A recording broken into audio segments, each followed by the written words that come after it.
Ladies and gentlemen, let's have a dialogue for a bit. So, for the past 7 months, I've been learning and playing the mainline Tenkaichi slash Sparking games just to see if these games really age well or not. So, I'll be going over the highest highs and the lowest lows. So, grab your drinks and snacks because we're going to take a deep dive into the mainline Sparking games.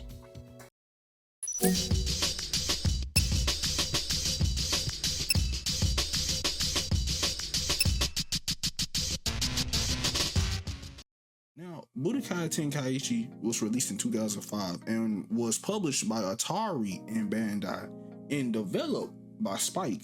This was a different time, back when they were just making wrestling games and visual novels right before they even picked up an anime license game. Though Budokai and Budokai Tenkaichi do have similar naming conventions, Budokai was handled by Dimps, and of course Tenkaichi was handled by Spike.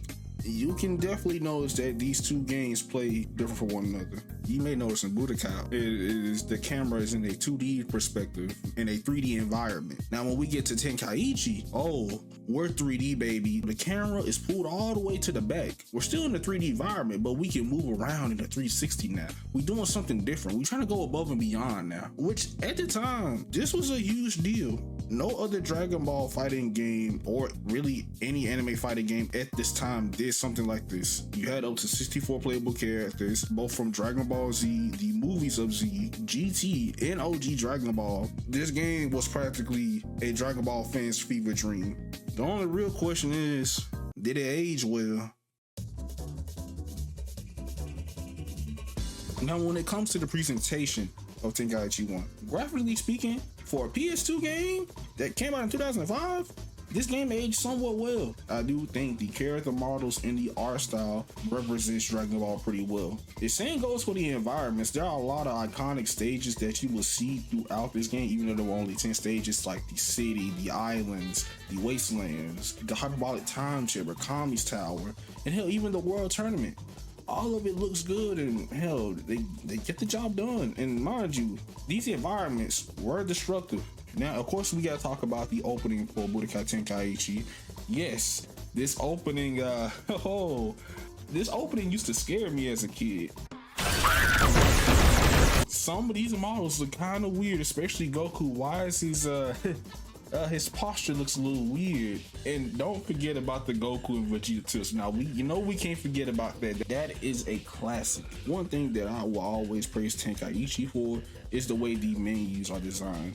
Yeah, I just feel like they have a lot of charm to them. From Gotenk spamming Ghost on the loading screen to the commentary between characters whenever you choose where you want to go in the menu, the character renders and graphics that appear on the PNG that make the menu even more dynamic than what it originally supposed to be. And I'll be real, part of the reason why I love doing motion graphics and making like these cool menu intros was because of Tenkaichi. It was a big inspiration for me. Now, when we get to the music, oh boy, 95% of the soundtrack of Budokai Tenkaichi 1 was from Budokai 1, 2, and 3. From the menus to the music that plays in the story mode. Hell, even the end credits to the game are from Budokai. The only original song that I found in this game was the intro. You can't make this up. Now let's go over the content of Tenkaichi 1. So you have the Z Battle Gate, which was essentially the story mode for Tenkaichi 1 that covers the Z saga, some of the movies for Z, GT, and OG Dragon Ball. Hell, there's even some what if scenarios. If you want to go that route, you get a prologue of the arc, you get a little cutscene, a little bit of talk here and there, and you just get straight to the fight. Some of these fights have certain conditions like surviving until the timer ends, defeating the opponent down to the health bar hits 0, or defeating the opponent with a special attack that is iconic from this source material. And if you don't follow these conditions, well, you're cooked. And as you go through the story mode, you unlock new characters, new arcs, and hell, you even get rewarded with Z items that you can use to upgrade your character in the ultimate battle mode. You can also collect the Dragon Balls throughout the story mode, and you can use those Dragon Balls to unlock different scenarios and characters. Now, personally, extremely tedious. You have Ultimate Battle, which was essentially a big tower mode where you go through and fight 100 characters, and your goal is to be at the #1 top ranking spot. Now, the cool thing with this mode is that you are able to use your Z items to customize your build for your character, which also brings me to Evolution Z, which is your way of editing your character's stats, essentially. So you want to give them extra homing dashes to their kit, you want to give them more damage, you want to give them more speed, health, or passes that can help your said character be stronger. You can do that. You can also fuse items, 2 of the same items in fact, to get an even stronger item. Now, there are some videos that do go deep into the fuse system. I do recommend you checking that out if you want some little fun facts or some tips here and there. And you have the World Tournament mode, similar to how it is in the Budokai games. You have your basic levels of the World Tournament, which your goal is to just to defeat the opponent, either by taking their health down or ringing them out. And then you have the Cell games, which has a similar win condition, except you need to take their health bar down to 0, and Perfect Cell being the last opponent that you fight against. You also have a character illustration mode, just a biography of you looking down different characters. You get to know who the voice actors are or behind the character and so forth. Just a nice little addition. And then of course you have the local PvP mode. It wouldn't be a fighting game otherwise without one, where you can fight the CPU, another player, or watch 2 CPUs go with it. You have those options. Now, there is a practice and tutorial mode in this game. However, it's a little bit limited in some factors. Like, the tutorial mode itself is cool. They give you the basic rundown of the game, and hell, they even give you video demonstrations of how certain mechanics work. And there is a training mode, a limited one, very limited. Jesus Christ, you can really only set the CPU to stand and computer. But overall, there was definitely a decent amount of single player content to go through for a fighting game. Now, we can talk about the visuals, the presentation, the content, Tenkaichi being cool, but what about the gameplay? I think this aspect is very important, because you can have all the style in the world, but if you don't have the substance, or rather the gameplay not being up to par with everything else, then we have an issue, especially for a fighting game. And it's something alright. Let me go ahead and give you guys the rundown for the gameplay for Tenkaichi 1. So for your basic controls, you have your hand-to-hand combat, which is essentially your rush attacks. You have your key blast, a guard button, your dash button, which you mainly use for movement, your key charge button, your lock-on button, and your ascend and descend button. Now, when you look at the UI, you got your health bar, you have your key, then you also have your 3 stocks, which are these 3 little balls right here. What did he say? And to the bottom right corner, you have your map and you have your smash bar, which I will go into more detail in the later half of the video. Now, when it comes to the movement, this is where things get a little interesting. Since this is an arena fighter, you can move in a 360 axis. You can ascend, descend, jump, and there's proximity movement in this game. So you may have noticed when we get closer to the opponent, this is the step-in barrier, which allows you to be able to throw your opponent, do dodge rolls, and strafe around your opponent. When we move away from the opponent, this is where we get to the movement barrier. You know, we have more freedom when it comes to the movement. Doing both dashes and dragon dashes are now possible. Speaking of dashing, there are 2 types of dashes in this game. There are regular dashes that don't cost meter, and there's dragon dashes that cost meter. You can cancel your dashes, you can move up, down, left, right, or you can head straight towards the opponent. You got a decent bit of wiggle room when it comes to the movement in this game. Now let's go ahead and talk about the offense. Starting with your rush attacks. This is pretty much gonna be your main tool of offense, and this is your way of building both key meter and also building smash meter. And you can also charge your rush attacks, which leads me to the gauge system that's on the bottom right. See, this is called the smash gauge. As you're doing combos, building your rush attack, you will notice that you're gonna see a little bit of bar right here increase. Now there are 3 levels to your bar. You have green, yellow, and red. Green being the weakest smash attack and red being the strongest smash attack. The higher the level, the bigger the knockback. Now, this gauge is different from character to character. So some characters can do it better than others. Now, pulling off a full power smash attack can lead to homing dashes. And hitting in the yellow step, you can do a little chase as well. You can also dash into a rush attack or dash into a key blast. There's also throws in the game, and there are finishing moves. with different varieties. You have your rush supers and you get your ki blast supers, which can range from beams to barrages of projectiles. Then you have your clashes, which can range from either ki clashes or rush clashes. Now let's talk about the ways that you can open your opponent up in this game. So of course you have your rush attacks, which do all 4 of them and it leads you to a knockdown state. You have ki blasts, which all vary depending on what character you play. Some characters have slow ki blasts, some characters have fast ki blasts. It just really depends. Some of them even got different properties. You can rush into step invasions, you can rush into ki high cannon, or charge ki high cannon, which these are essentially unblockable moves that put you at an advantage. But since there's so much startup time, your opponent can't dodge this. Oh boy, it can be very crucial. Have rush into heavy finisher or just doing the rush into gut punch, which kind of staggers the opponent and leaves a lot of stun time on them. The issue with this route is that it's unsafe. Now you can stagger it and make it into a loop, but the CBU can teleport out of it and it can block it at any time. You can rush into charge attacks or smash attacks. You can do a dash chase. Afterwards is a follow-up. You can rush into guard, which puts you in a counter state. It does cost a little bit of meter. If the opponent hits you, you can do a follow-up that can lead into a knockdown, or you can rush into a vanish, and this is a decent safe option. Now, fun fact, when you're hitting your opponent from the back in this game, pause, you do deal a lot more damage. That has always been a Tenkaichi staple. Now let's get to the defensive options. So there is a 5-way guard system in this game. You can guard left, right, up, down, and neutral. And depending on if your opponent throws a charged rush attack, you have to block in all 5 of those directions. There's ki blast reflecting and deflecting in this game, and there are even timed guards in this game. Say if you hit the guard button right as the opponent attacks you, you can gain the advantage and get your turn back.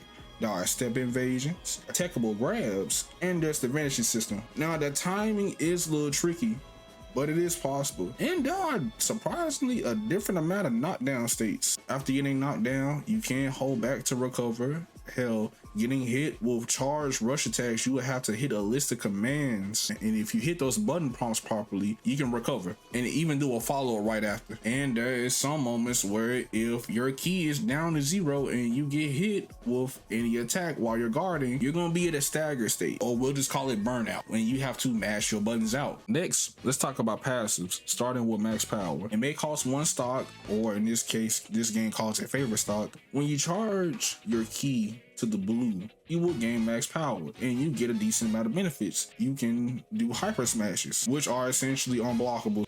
Power smashes don't require any build up. You can just charge them to any level and you can just hit them off without having to build the combo up. And you have access to your ultimate moves, and they do a lot of damage. Then you have your favorable moves, or I guess your passive abilities, depending on what character that you play. They don't cost ki, but instead they cost stock. Now, these passives can range from increased damage, defense, increased ki, a health regen, and it just varies from character to character. Now, some of these abilities can be used as reversals, such as explosive wave. Now, all those factors that I listed from the gameplay side of things is cool, and it makes the game definitely unique and stand out. However, there are a lot of issues in this game. Rush supers are unblockable. The only way you're gonna get out of these situations when you recognize a rush attack in this game, which is very risky, throw another rush super to clash with them, or throw a super ki blast.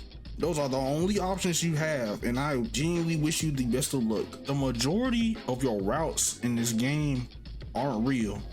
There is so much in lag to a lot of the moves that you do, to the point where really doing combos or even trying to find the right structure for your combos feels so limiting, along with just doing any type of offensive pressure. I'm gonna be real, it sucks. It truly sucks, and I don't like it. Now, as harsh as I am with the feedback when it comes to the combat for Tenkaichi 1, I want to give some credit where it deserves. This combat is unique. It's a little unpolished, and again, this is the first installment. Them just trying to figure the idea of how they want the game to function and work. It's just, for me, I don't want to go back to this game again. There are some good ideas, they just weren't polished and worked as well in practice. This game as a whole, as a product, is good. You know, it was revolutionary for its time. You know, the visuals, the presentation, and the overall feel of Dragon Ball is there. And I will absolutely give this game credit for it. But the gameplay is kind of cheats, but it's a cool starting ground. I do not see myself playing this game after this. However, this cannot be said for Tenkaichi 2.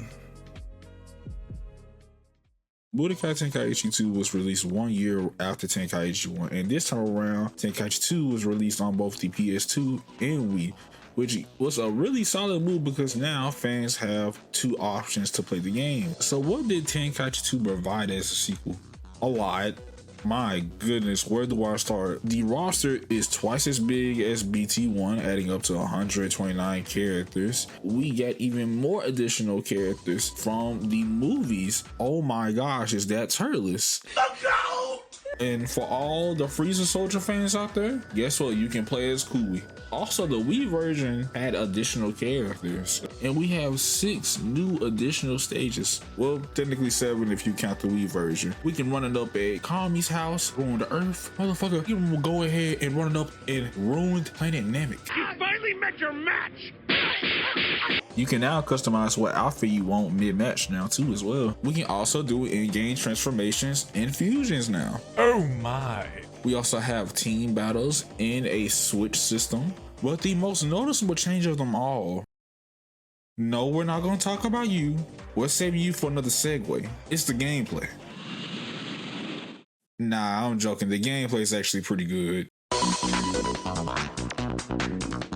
Now, the last video I mentioned how I did not like the way the gameplay functions in Tenkaichi 1 simply due to the fact that in terms of doing combos, a lot of them weren't real and didn't feel satisfying to do. Outside of doing level 1 smashes, level 3 charge smashes, which aren't real by the way, same with doing gut punches, those are also not real. That was your only way of really doing combos in that game. And in terms of opening your opponent, and outside of just doing ki cannons, grabs, and charge smashes, they're slow. You still have to build the meter to even do it. In offense and just doing combos in that game just did not feel good. Well, the good thing is Tenkaichi 2 throws all those issues that I had out the park.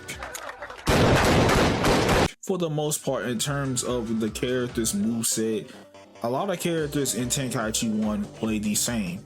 This changes in Tenkaichi 2. This is where I feel like more characters start to have more of an identity.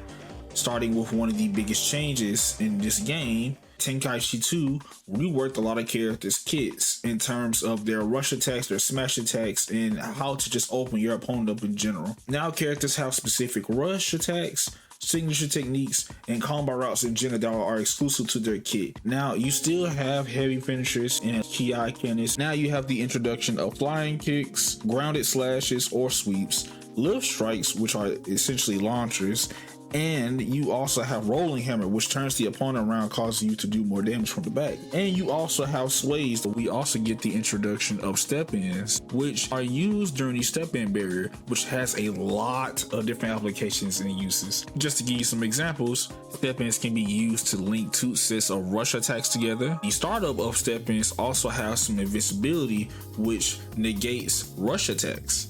Step-ins can also be followed up by heavy finishers, lift strike, ground slashes, and counter stance. This is a much needed tool. Now, I'm sure you guys remember the smash gauge from Budokai Tenkaichi 1. Well, it still exists. However, it has gotten a huge overhaul. There is still 3 levels to smash attacks, but now we have a new mechanic called melee momentum. As you're doing rush attacks, the smash meter will start glowing, and during the peak momentum, when the meter starts flashing heavy, any non-key charge attack will come out a lot faster, and the properties will change. So this goes for smash attacks, heavy finishers, ki cannons, lift strikes, and rolling hammers, making them damn near unreactable at times, which is crazy. And you can also combo into smash attacks a lot easier now, which is a super plus. This not only ups the ante and pressure, but more combo routes are possible due to this change. And we're only just scratching the surface here. Tenkaichi 2 also added more follow-ups to a lot of your routes in general. Smash attacks have additional follow-ups, grounded slashes have have follow-ups. Same thing with heavy finishers. The introduction of giant throws, which essentially you just grabbing your opponent from the ground. The same goes for dash smashes, ki cannons, and even illusion slashes have follow-ups. And all of it feels extremely good to pull off. Now, my favorite change, there are feints in Tenkaichi. For example, as we all know, there is a grab option in the Tenkaichi games. Well, what if I told you you can feint your grabs? Which also leads me to move cancels. Oh my gosh, I love this mechanic so much, and I feel like more people should talk about it. Move cancels are exactly how it sounds. Any non-key charge move can be canceled with any of your face buttons, and there's so much to this. Now, some characters this will cancel out into a counter stance. This is a really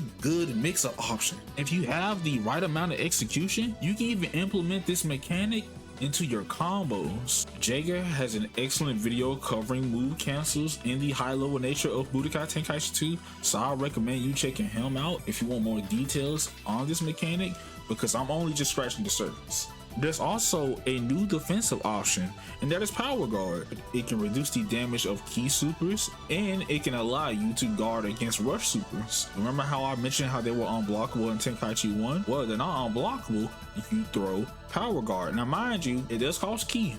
You can get Guard Crush still, but you don't have to deal with the super. Next, let's talk about the max power changes. Ki Blast armor, which armor through Ki Blast. We got the introduction of Violent Rush, you just mashing square with rush attacks. You have Dragon Heavy, which puts you in a high damaging combo, which leads to a ender if you follow it up correctly. You also have more homing dashes and banishing attacks. Now, when we get to super dashes and super movement, that's when things get a little interesting, because these two abilities are character specific. Makes you teleport during dash attacks, and super movement allows you to do an unlimited amount of high speed motions or just teleports until your meter is down. And as I mentioned earlier in the video, you are able to transform, do fusions, and do switches, which are all really good changes they added to the game. And there's a lot of interesting tech they can use with these mechanics, including canceling animation cooldowns that can lead to follow-ups and really big damage. This may be a crazy take. I personally feel like I'm only scratching the surface to a lot of these system mechanics, but I do find them to be massive improvements compared to Tenkaichi 1. From a presentation standpoint, there's been a lot of improvements. From a graphic standpoint, there are better textures, better lighting, and better colors in both the stages and character models. Even the animations for supers and special moves have received the upgrade. If you look at Trunks' ultimate skill from BT1 and compare it to BT2, it is a noticeable difference. You have better animations, you don't have the weird blue and black overlay anymore, and it just looks cooler overall. And same goes for the coloring for certain Ki Blasts, like correcting Gogeta's Stardust Breaker to be the actual color instead of being a yellow blast. The UI and the aesthetic of the game did receive an upgrade as well. The battle UI looks a lot cleaner. Hell, even the menus look even better than before. You even have 2D drawn renders instead of the 3D models for the character select, which they do look good. And the menus for the different game modes really pop out and are even more dynamic than before. And I really love how each menu has a distinct theme. For example, if you go to the ultimate training mode, it's a direct reference to the early half of the Android saga where Vegeta was training at the Capsule Corp gravity chamber. We can go to the ultimate battle Z mode, and that is a direct reference to Korin's tower, and each tower representing a different course. It's those small details that give the menu a lot of charm compared to the previous game. And the music. I'm here to test everyone's abilities. Here you'll fight against the computer. Go on and give us a good battle.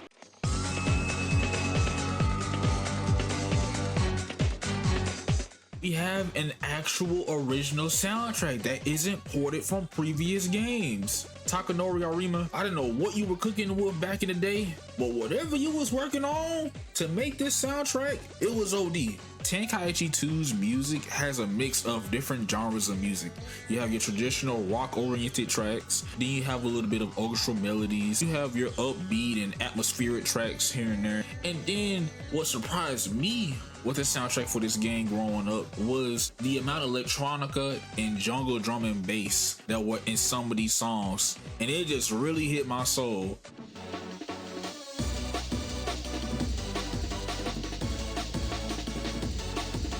Songs like Lost Courage and Maze of Mind, ooh, absolute bangers. And I love that type of music. And just to sum it all up, I really like the variety of genres that are in this soundtrack for this game. I do think that Tenkaichi 2 has one of the most diverse soundtracks in a Dragon Ball game outside of Super Dragon Ball Z and Budokai. It's definitely on the list and is easily one of my favorite soundtracks in a Dragon Ball game. Now let's talk about the content for Tenkaichi 2 because it expands on a lot of things. Now for the story mode or Dragon Ball Adventure mode, it improves a lot from the Z-Gate battle mode from BT1. Now the story mode is a lot more interactive and is pretty similar to how Budokai 3's Dragon Universe mode works, where you can gather Z items, fight opponents to level up your character, and collect Dragon Balls and earn Zenny throughout the story mode. This mode covers Z, GT, but even more additional story arcs from the movies and the What If episodes. I think the biggest pros for BT2 story mode are much better cutscenes and just better content all around compared to Z-Gate. It is somewhat less padded compared to BT1. Prime example, if you play BT1 in story mode, you guys remember during the Saiyan saga where the Z fighters was training at Kami's tower? That was like 5 separate battles where you want to go for 100% completion. In Tenkaichi 2, since they introduced team battles, that entire segment was just one fight. Big improvement. And the music that plays before you start a battle in the story mode, do you know how much adrenaline I get from this? Overall, a much better story mode. You got Ultimate Battle Z, which was the successor for Ultimate Battle, that adds more towers, different types of battles, and their own themes and win conditions that could range from survival, tag matches, or even 1v2 battles. You have Dragon Tournament, which for the most part still remains the same. Now there's 5 levels of difficulty for each tournament, and there is a new tournament called the World Martial Arts Big Tournament, where you face Bojack during the grand finals. Dueling still has the same functions, but now you can choose between single battles, tag battles, and free battles now, where you can have up to 5 additional characters in one team. Ultimate Training makes some really good quality of life changes to now the tutorial mode gives you even more information and advice on both old and new mechanics, and you can actually play during one of the demonstrations that they give you in the tutorial mode now. And the training mode also made some decent improvements as well. You can now set the level to what you want the CPU to be at without going to the options menu and having to change the difficulty there. You can now reset your position during training mode. God, I can't tell you enough how much I love this feature. And your command list has a lot more detail now. A little cluttered, but it gives you more information on your rush, signature techniques, and combo routes. Evolution Z still functions the same, but with a lot more variety in Z items now. And now there is a item shop to where now you can buy items for both the story mode, ultimate battle, or just customizing your character in general. And speaking of custom characters, they also introduced Data Center, where you can enter a long and extremely convoluted password to get a max level custom character. And if you have the PS2 copy of BT1, you can use Spark Fusion to gain extra rewards. And then you have the Dragon Library, which is essentially just a better version of the character illustration mode, where except now you can view the character models of the synopsis of the sagas that occur in the Dragon Ball franchise, and you can listen to the soundtrack for the game now. Altogether,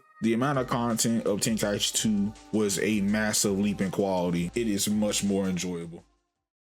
Before things come to a close, there is something that I do want to talk about. So I may or may not know this, but there is a Tenkaichi 2 competitive scene. It isn't as popular or as big as Tenkaichi 3, but it does exist. As I mentioned earlier in the gameplay section, there is a surprising amount of depth to the game. Seeing what these players can do at a high level is really cool. And I kid you not, there is an entire Tenkaichi 2 Bible on GameFAQs that deep dives into the system mechanics, going over the beginner, intermediate, and advanced mechanics to the game is wild. There are legit in-depth guides going over the movement, the combo systems, and tech that I would even imagine that it exists in Tenkaichi, let alone an arena fighter. Throughout my childhood and hell, even a few years ago, I would assume that the Tenkaichi series was just a mashy arena fighter, but with enough time and research that I've gained over these past few months, it really just set the bar and made me realize how technical Tenkaichi as a game can become. I just think it's a very underrated scene, and if you want more info, I recommend you checking out these amazing content creators, or even join the Discord if you're interested. To finish things off, Tenkaichi 2 is a huge upgrade from Tenkaichi 1 in all departments, from gameplay to content to presentation and even music. I think this game still aged pretty well and refined a lot of issues that I had with its predecessor by a large margin. Even taking my nostalgia glasses off, I still think this game holds up to this day. It makes me curious, if I already have this strong feeling towards Tenkaichi 2, how would I feel about Tenkaichi 3?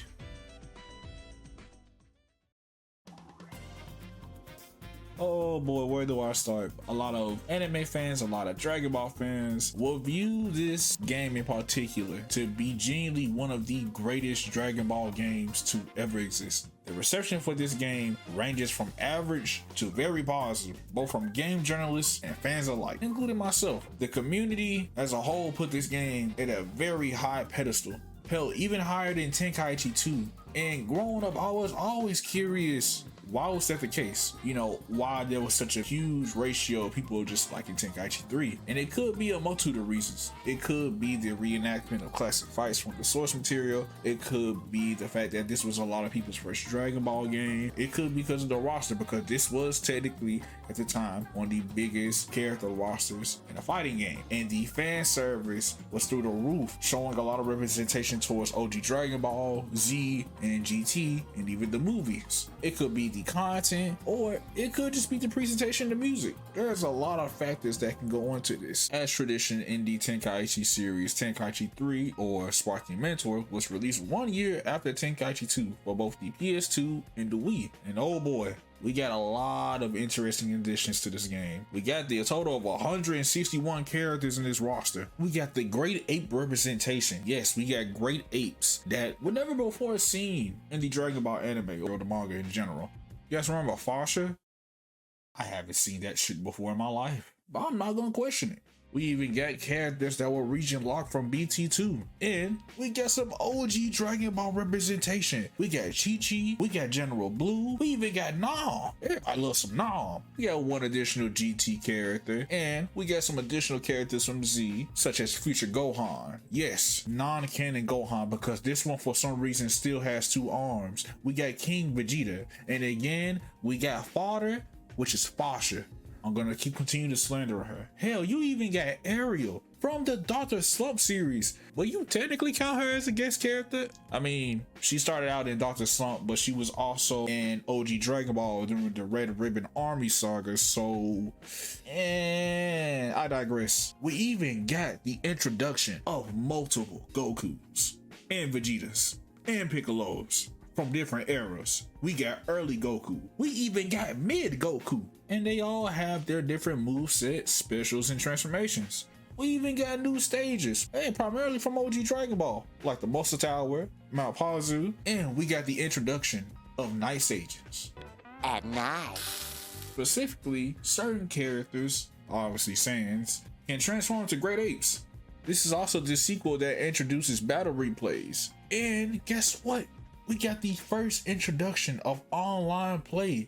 If you got the Wii version back in the day, the PlayStation version didn't get shit. We did get disc fusions though. We even got new system mechanics, reworks, and even some removed mechanics that hurt my heart a little bit. And we got a totally reworked story mode that the community is a little divided upon. But in short, we got quite a bit to go over. By the way, if you guys enjoy the content that I've been making recently, I highly suggest you leaving a like and subscribing to the channel. Check out my moves.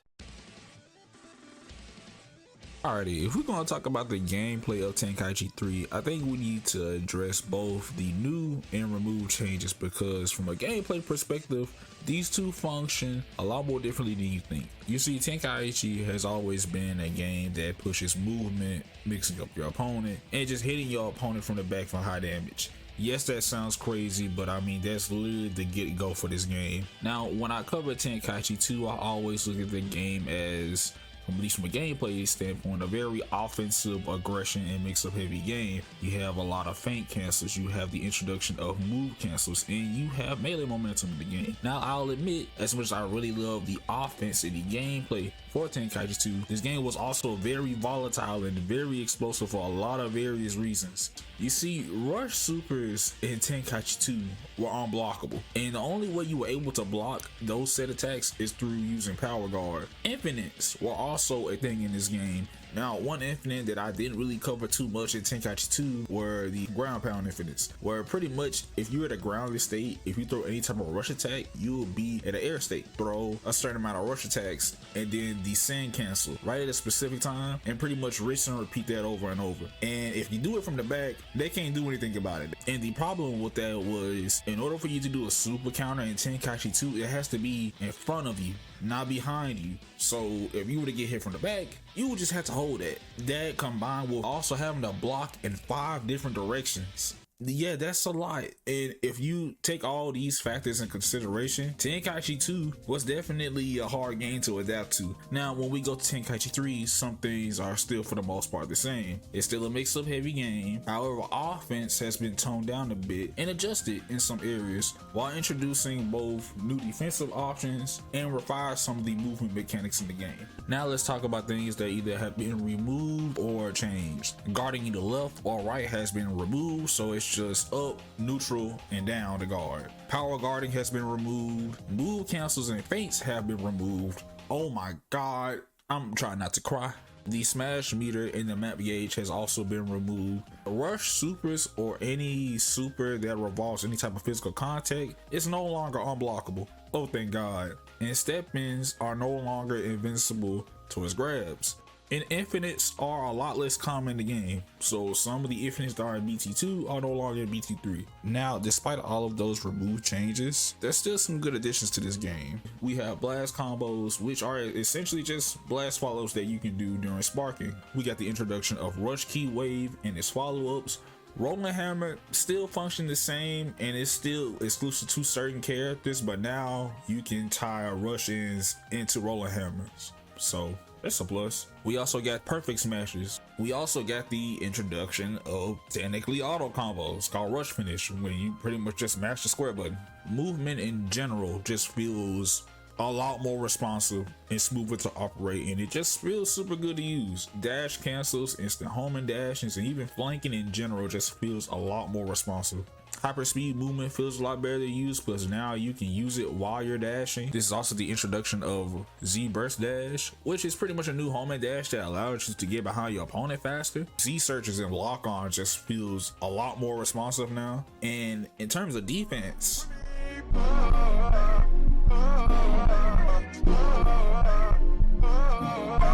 we got the introduction of Sonic Sway, which is pretty much a stance that activates during rush attacks. We got Emergency Blaster Wave, which is just a new reversal option that sacrifices your health. Just think about it as another combo breaker tool. Z counters, or super counters if you play Sparking Zero, have been buffed to where now you can use it from both the front, the back, or the sides. And they're still hard as hell to pull off in this game. And now I gotta talk about the other Z counter, which in this case we're just gonna call it Vanish counters or just Vanish Ward. This mechanic activates when someone invades a Vanish tag or someone hits a Z counter. Once that occurs, there's a whole new mini game that's been introduced. During this mini game, when you vanish, it costs 1 bar of key, and once everybody's bar of key resets, if they keep doing the vanishes, characters just reset to neutral. Now, you can also do a super counter during this mini game, which is the harder option, but you don't waste any meter. Now, in concept, I get why they add this mechanic, because this definitely adds the Dragon Ball feel to it. I'll be completely honest, I am not a fan of this mechanic personally. I think it's too gimmicky. Well, it's good. It's cool to do it the first few times, but after a while, it just gets annoying. for the presentation. It's not a drastic upgrade, but it's still some small visual improvements in terms of animation and just small texture improvements. Now, as for the new intro for Tenkaichi 3, this is the chef's kiss in terms of animation and the music choice.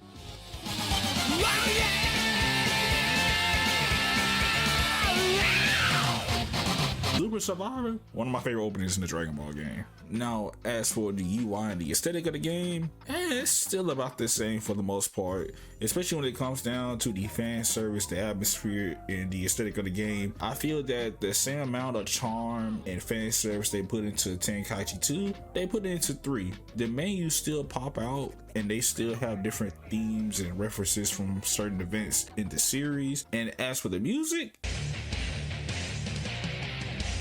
oh, yeah, it's still pretty good. Now, one thing that I immediately noticed when I was playing through Tenkaichi 3 was that Takanori, the composer for Tenkaichi 2, was replaced by Toshiyuki Kishi. And if you guys may not know, he is the music composer behind Tenkaichi 3 and Raging Blast 1. And the biggest thing that I've noticed throughout the entire soundtrack, it is a lot more rock oriented this time around, which isn't a bad thing. It's still great, but it doesn't hit the same as T2 for me, at least.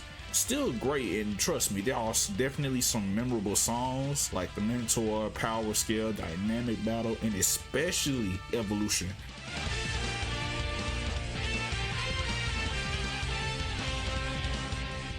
That's the best soundtrack in the game, and I will fight you for it. I found the soundtrack for this game to be pretty good and memorable, but I am going to miss the variety and experimentation that Takanori provided in the previous game. I challenge you, Goten!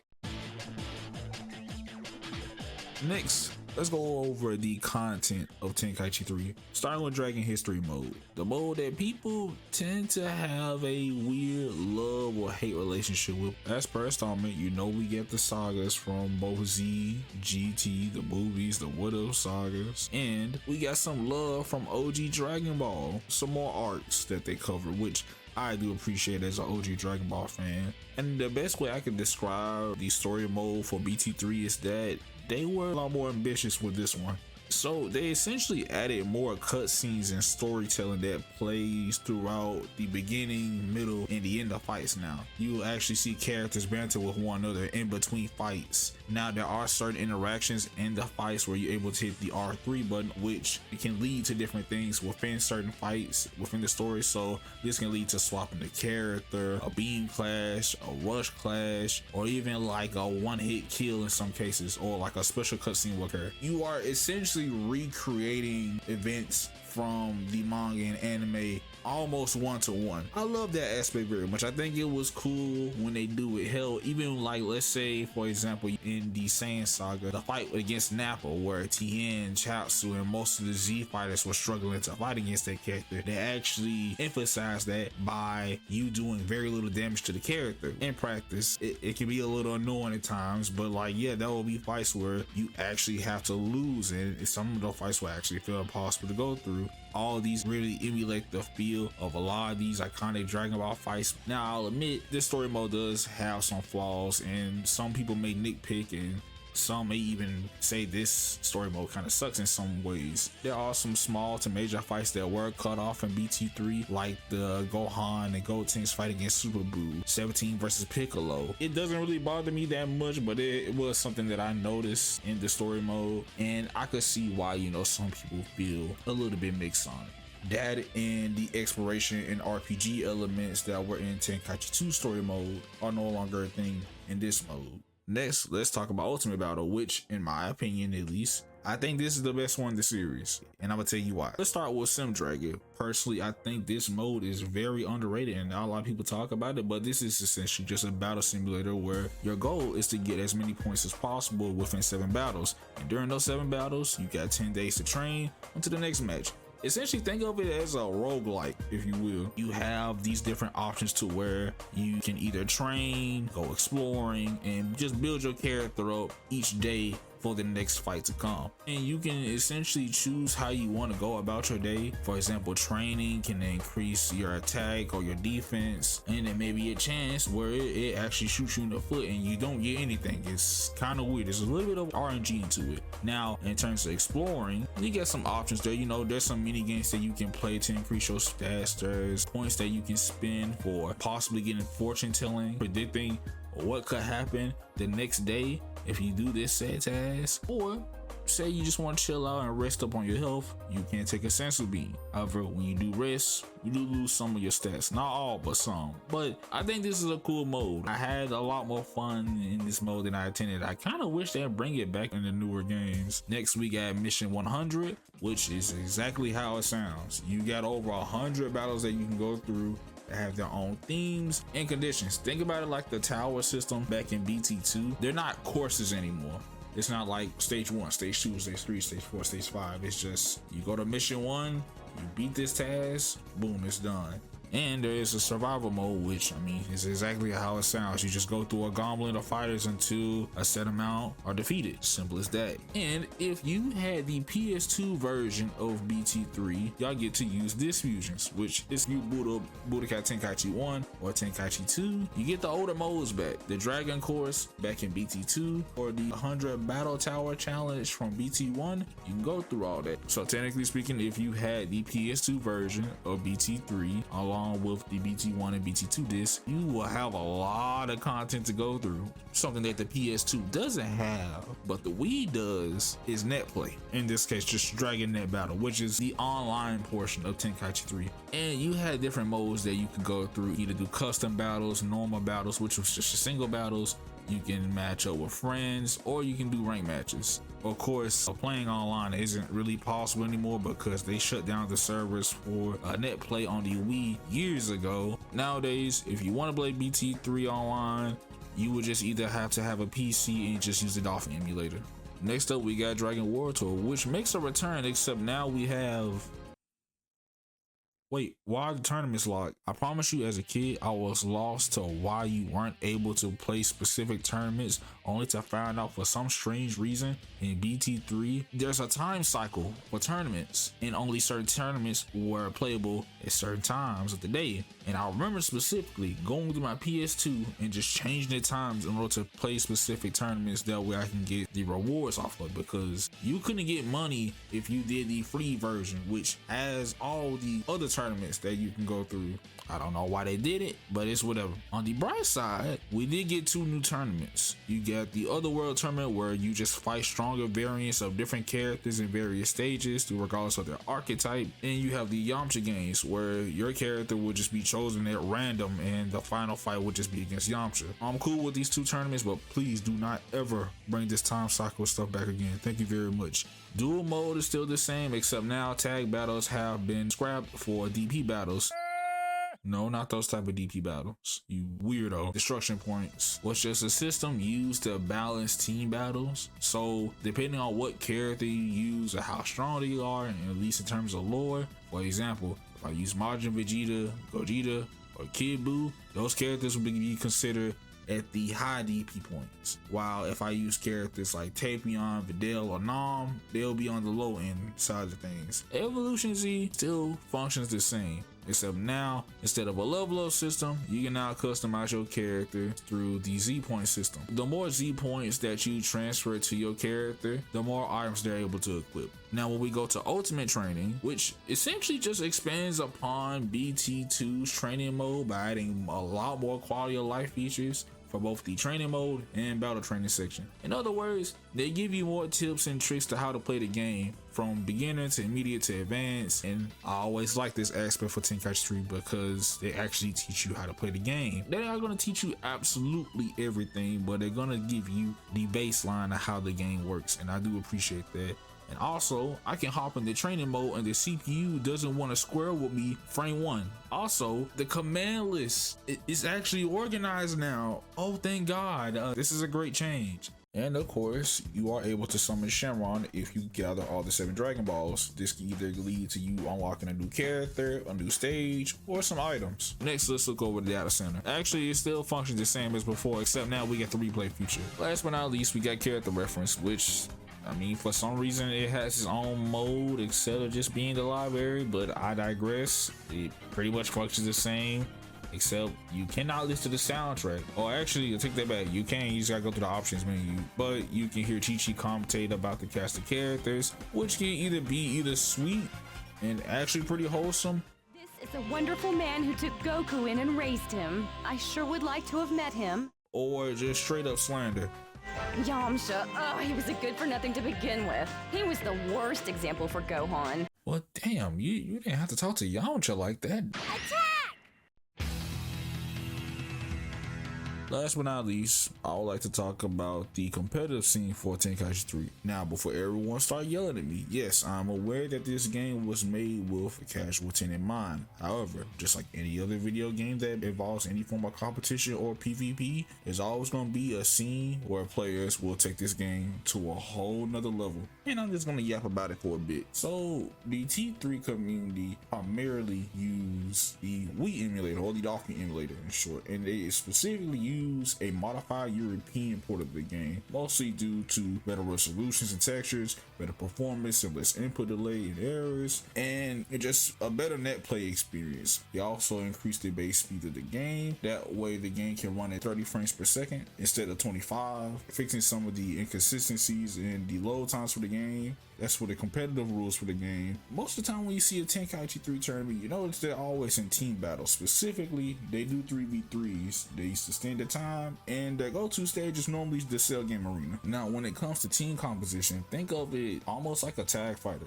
or a team fighter if you played the KOF series. You have your point, which you would just use one of your faster characters like Ariel, Kid Buu, Fighting Trunks, or Perfect Form Cell. Now, for your second character or your battery, this would be your key dependent character, so someone like Super 17, Regular 17, or Base Vegito. And as for your anchor or your third character, they're normally the character with the high health or the character that has a good amount of defensive properties. Mostly characters like Broly, SSJ4 Gogeta, or honestly any Vegito. Now, in terms of the advanced techniques that people use in competitive Tenkaichi 3, this when things get interesting, such as dash cancels, ground dashes, flanking, dash key flanking, and during combos you will even see instant dragon dash cancels and back maneuvering. So during any hard knockdowns, throws, or giant throws, you can pretty much move behind the opponent and stop their animation. Now, when it comes to offense, you will see a lot of safe offensive options like people throwing key blasts, throws, blaster waves, ki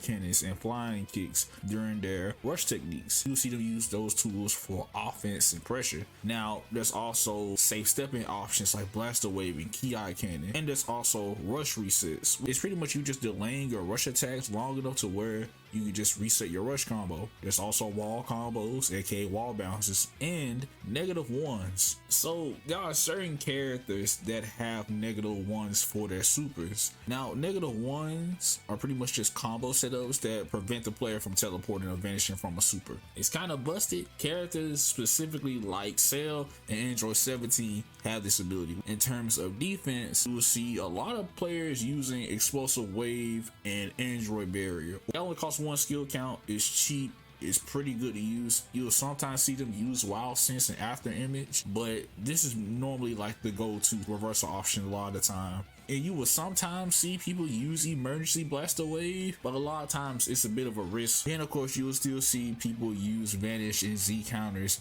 during defensive play as well. Now, the characters that you will often see that I do want to talk about are 17, Perfect Form Cell, and Fighting Trunks. One of my favorite characters I love seeing and honestly playing in this game is Android 17. Since he's an android, he can passively charge ki at a pretty decent rate. He has fast mobility, a good amount of rush techniques, His full power energy ball is so fast and consistent. Oh my gosh, this tool is pretty much your go-to for hit confirms, and it has -1s. And if you have full sign, which is a passive that pretty much buffs 17's damage, you can get like at least 10k per hit. And you also have Android Bear, which is a really solid defensive tool. Now when it comes to perfect form Cell, similar to Android 17, he has fast movement and really good damage. However, for his defensive options, he has both After Image and Explosive Wave. Alongside that, you have Barrage Death Beam, aka this is another super that involves -1s.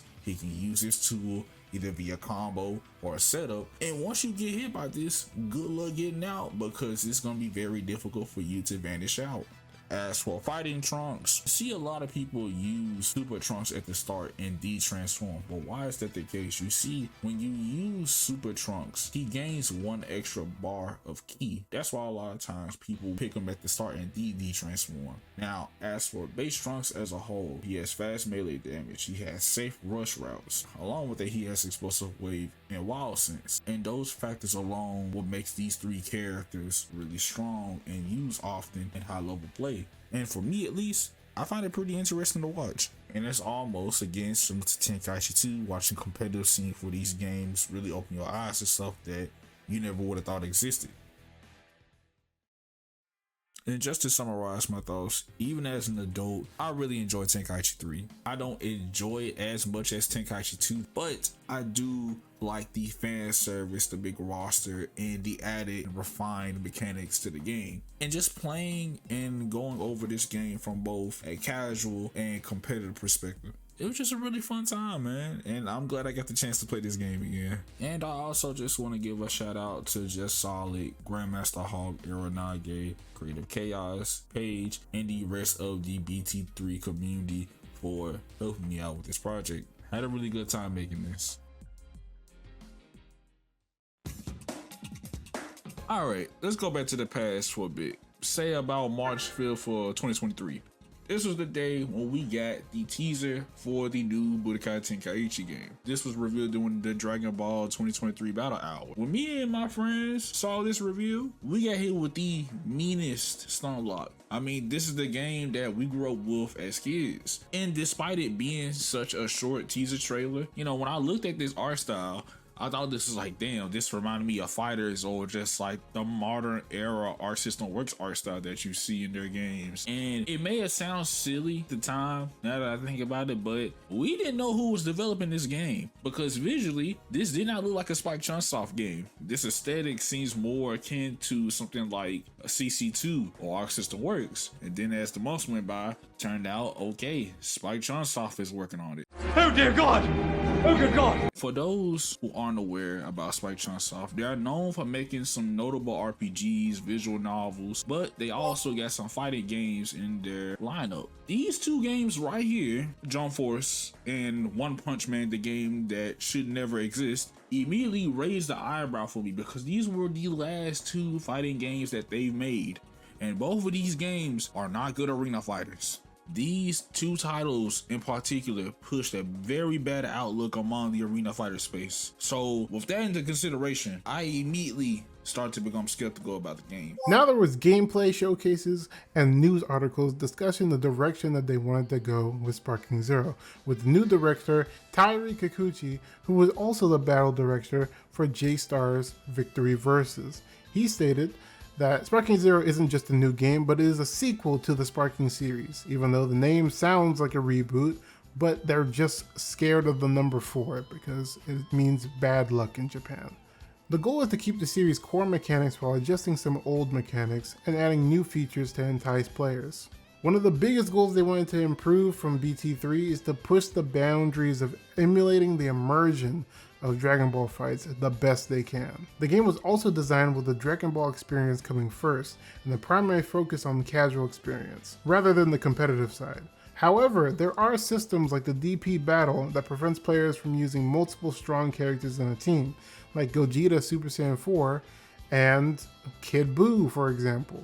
All these points gave me the idea that they want to go all out on giving both new and old fans of the Sparking series that same joy we had growing up. This also puts a lot of pressure and high expectations on both Bandai and Spike's part, since they are marketing this game as Tenkaichi 4 instead of a reboot. Fast forward to the 19th of 2024, I got the chance to play a demo of Sparking Zero at EVO 2024, one of the biggest fighting game majors out there. Got a chance to play a couple of sessions, and my initial impressions were that visually, this game looked great.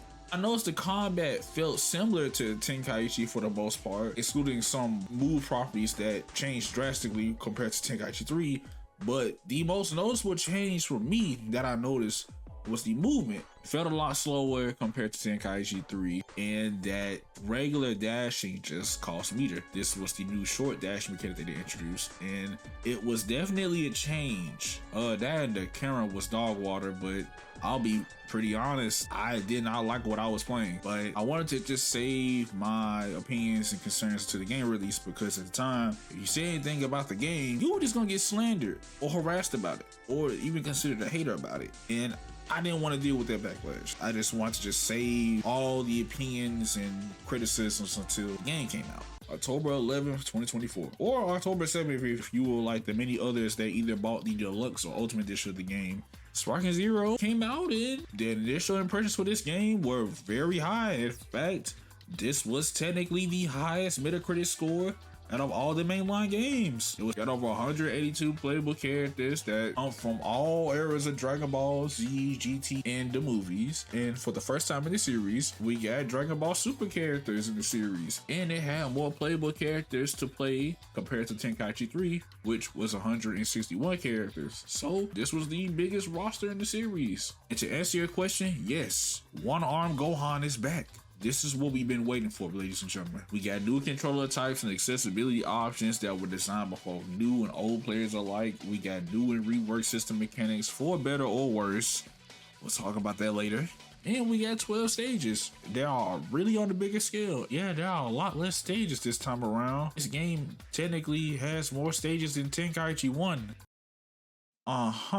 You got a new story mode that focuses on different character perspectives that go from Z to Super with some original what-if scenarios. You have custom battles where you can play both in-game and user-created battles that have different win conditions and situations, along with being able to just create your own battles, which was sick. You have a new challenge and mission mode that keeps up with your milestones and progressions in-game. And we also got returning modes such as offline battles, battle training, replays, customization, tournament mode, Shenron summons, online battles, and we even got the encyclopedia mode. The way things were looking right now, this seemed like a dream come true with a well-packaged product for a long anticipated sequel that a lot of people been waiting for. And it was during the honeymoon phase of the game, but as time went by, I realized that this game took some steps forward and a lot of steps back.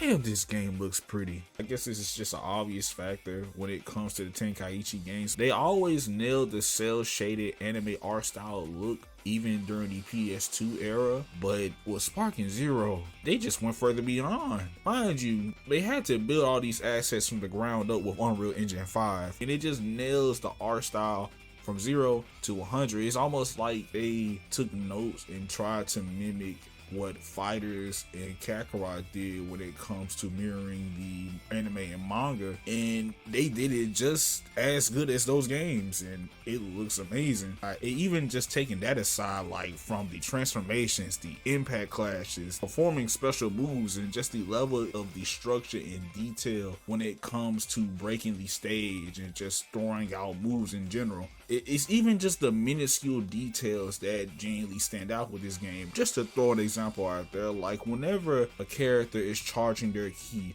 you will see the ground crumble, you will see the clouds rupturing, and then you will even see like the debris levitating as you're charging. That is just sick to me. The art direction and the graphics are superb in motion when you get to the gameplay side of things, in terms of the cutscenes and certain aspects of the game from a presentation standpoint. We'll get there. Now, in terms of fan service, oh man, yeah, if you're a Dragon Ball fan, Ooh, yeah, you're gonna enjoy this. For me at least, the unique character interactions and dialogue from both the intros and the character select when you're choosing characters specifically for like team battles and stuff. That small little detail and those fun little Easter eggs, those are great. And they just put a smile on my face. They even got character specific throws and ultimate finish interactions. For me, was a new thing to the Sparking series, which I absolutely love. Now, new game, new era. A lot of games are going for a more minimalistic aesthetic for a lot of the menus. And the same goes for Sparking Zero in some aspects. I do enjoy this CC2 like menu system. That aspect is cool. Even taking that aside, font layout, the borders, and just some of the menus seem kind of dry for a Dragon Ball game to me. You can have a minimalistic approach and have style, but it's like the way Sparking does it when it comes to certain menus, it just looks very generic. Now, as for the music, let me tell you something about the music for this game. They essentially got an all-star team when it comes to composing the soundtrack for Sparking Zero. You got the composer from both Tenkaichi 2, Tenkaichi 3, and you have the orchestrator behind Grand Blue Fantasy vs. Relink. And you also have the composer behind Bayonetta 3. Now with that lineup, you would expect the soundtrack to go hard. And in some cases, it does. But I will be completely honest. The soundtrack for this game isn't as memorable as the other games. There are moments where it hit. And I would even say that there's a lot more variety in terms of the different genres that they mix into: orchestrated, rock, metal, and even electronica. And the variety is definitely there, but the songs just don't hit as hard. Now, there are some honorable mentions like Innocent of Soul, Hidden Potential, Beyond Good and Evil, Counterattack, Lone Wolf, and even Malicious Intent. Those are my personal favorites, but in all honesty, like, I like at most 12 songs out of the like 70 plus that are in the game. But if you're not a fan of the original music for the game, you always have the option to buy the anime pack music. Now, as for the sound design, I'm gonna be a little nitpicky on this one too. It's not as satisfying, as snappy as it should be to me. Like, whenever I punch somebody in Sparking Zero, I feel like I'm hitting them with a wet noodle.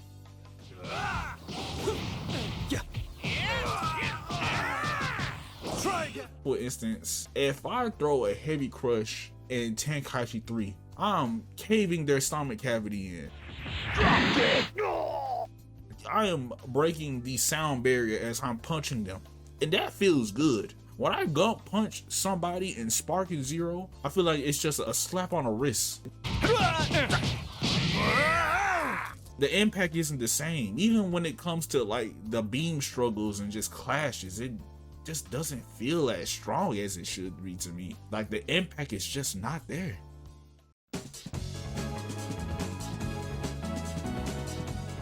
Next, let's go ahead and talk about the gameplay for Sparking Zero, because boy, do things get dicey. I'm going to be talking mostly about the game from vanilla release up to the current patch of the game in terms of its mechanics and also how different it is going from Tenkaichi 3 to Sparking Zero. This game has two control types, standard and classic. The standard controls are the ones that the game wants you to start off with. It's accessible, it's fresh to people who are new to the series, the OGs out there, the one-to-one with the previous Tenkaichi games. Now, you may think to yourself, do both of these control schemes have their benefits and drawbacks? It's all preference, and unfortunately, the one is clearly better than the other. Standard has a few benefits compared to classic. Some of them being that, for one, if you're playing team battles, switching characters is a lot easier doing it on standard controllers versus classic, because whenever you use classic, you have to use the analog sticks, which are a bit more precise compared to just using the D-pad. Same with grabs. Grabs come out faster when you are playing in standard. In classic, you have to step, then throw the grab. A huge factor that I didn't even take into consideration is movement, specifically dragon dashing up or down or ascend and descend. It's a lot faster and instantaneous on standard controls versus how they are in classic. That's like a split second difference to me. I just feel like if you just play on classic, you're pretty much nerfing yourself a little bit. And we got some good quality of life changes and accessibility in terms of the control layout. The biggest thing is that you can customize your button configurations, your face buttons, all that. So say for example, the Clash mini games. We all know back then you had to spin your analog stick. You know, we can't be doing that no more with these expensive ass controllers. Well, guess what? You can switch them to where you can use the standard ones where you can just, you know, press the face buttons, and that's really good. In addition to that, there are also accessibility options for little Timmy who, if he just want to play for the game for fun and just have a good time, well, guess what? You can turn combo assist, auto guarding, auto recovery, and auto movement on. Now, it's not a game breaking feature or nothing that's like super broken. I think all these options make it easier for those who want to pick up the game and just have a good time regardless of what era of Dragon Ball games they come from. As for the core mechanic changes from Tenkaichi 3 to Sparking Zero, oh wow, you thought the jump between Tenkaichi 1 to Tenkaichi 2 was drastic? The jump from Tenkaichi 3 to Sparking Zero is staggering. Now, to say this is a sequel is kind of a huge stretch. If anything, this seems more so like a reset to the series. It's like Spike Chunsoft used Tenkaichi 3 as a template and just said, fuck it, we're just gonna do it our way. This is the first game in the mainline Tenkaichi series that is in 60 FPS rather than 25 to 30. So the game is gonna naturally feel a lot more responsive and faster. It also means the window for like the precise mechanics such as like super counters and vanishes have a much bigger window compared to Tenkaichi 3. The stepping barrier in general in Sparking Zero feels much stronger and has a bigger focus, while the movement barrier, to me at least, has got toned down drastically, meaning that a lot of movement options that you were able to do back in Tenkaichi 2 and Tenkaichi 3 have either been removed or feel worse. My guess is that they did it just so that fights can be more engaging up close. The back damage multiplier is no longer existent, meaning that you do not take double damage from getting hit on your backside. Regular dashing now costs meter, with the new short dash mechanic, to where now any dash that's outside of a dragon dash cost meter, which emphasizes key meter management. Damage has increased across the board. My god, this game is significantly more volatile compared to Tenkaichi 3. Key blasts in general have gotten an insane buff. They are a lot more exploitable than before. Side steps and back steps during rush attacks have received a massive buff to where now they feel a lot better to use than before. You can now step in up to 3 times during a rush attack, during rush combos. Supers no longer have cooldowns. Yeah, I'm serious. Supers do not have any cooldowns, which means you can land to up to 2 supers at once with one character if you really wanted to. The rate in which you get skill counts or stocks is a lot faster than before. Whenever you're getting hit, deflecting key blasts, or going through the Vanish Wars, you get a massive amount of skill counts now. Physical rush supers now hit you regardless whether you are in a knockdown state or not. Supers and ultimates in this game in general have much better tracking and are a lot faster than before. All the properties for rush techniques and follows have been changed or reworked. Melee momentum isn't as effective as it used to be, and blast key combos during sparking or max power have been removed. And those are just the surface level changes. Now, for your movement options, you still have the same options that you had in Tenkaichi 3 in terms of having your dragon dashes, your burst dashes, your quick ascents, descents, but overall movement just feels much slower and feel more clunky. It's just a very awkward feeling. Even for Tenkaichi 3 to be 25 to 30 FPS, somehow that game feels faster in terms of movement, which is really odd to say. It's a weird change that, hell, even to this day I'm not okay with, but I just tolerated it and just adapted to it. Now, when it comes to the offense, most of your rush techniques and follow-ups do make a return. However, there are some property changes. For example, Key Eye Cannon and Key Wave are no longer unblockable during level 1 charges. When you maximize the charge, they become unblockable. And Heavy Crushes are, for some reason, no longer punishable on block. Do I know why? Ask the devs. I don't know why they made that change, but hey, more power to you. Little strikes and sweeps do make a return, but I will say this, during the vanilla release of the game, sweeps did not have cooldowns. Now mind you, you can vanish out of it, and it is one of the best reset options that you can do in the game. Some characters now have meterless command grabs. Yup, that's a thing. Now they show you a little indicator when it's coming, so you still have time to like move a sidestep or even punish it on reaction, and you can do guaranteed setups. Chase changes also got a little tweak, since now you can now do follow-ups whenever you're tagging in the character doing a rush attack or a knockdown. Another new addition to this game is that they added advantage assault. It's a new way of getting the offense going whenever you are closer to your opponent. Now, depending on what range you are, whether if you're far, mid, or close range, your advantage assault may vary. You use it to create distance from your opponent, use it as a combo starter, or using it as a fake out or feint option to confuse your opponent. Now, with this tool, you are also able to steal your turns back. You are plus, and you are at an advantageous state. It does require a little meter, but the tool itself is very versatile, and I thought it was honestly one of the best changes that they added to the game. Now, impact mini games also make a return, so the beam clashes, even the dash clashes make a return, but now we have step in clashes and grab clashes, and they all have their own unique mini game to learn and understand. But this time around, you are able to gamble your key to boost your chances on winning. You heard that right. Boost now takes away meter. This goes for supers and this goes for clashes. The Z counter mechanic is back. If you guys don't already know, I never liked this mechanic in Tenkaichi 3. They brought it back again in Sparking Zero. In fact, they made it worse during release. And let me tell you why. You see, pre-patch Sparking Zero, when it comes to Vanish Wars, they cost way less meter, significantly less. In Tenkaichi, when you vanish, it costs 1 bar key during the interaction. And the rhythm is the same. Yes, you know, it used to speed up back in Tenkaichi 3. But for some reason, they just forgot to add it. And it is such a drag. And I don't know why they did it. And also, as you're vanishing during this war, you gain a tremendous amount of skill count, and you can use that skill count for revenge counters, super perception, and your passive skills. All the defensive mechanics from Tenkaichi 3 make a return with just a few tweaks. Starting with the mechanic I'm sure everyone else knows about, and that is perception. They decreased the recovery of throwing out perception, and it also costs way less meter than it did before. I don't know why they made that change,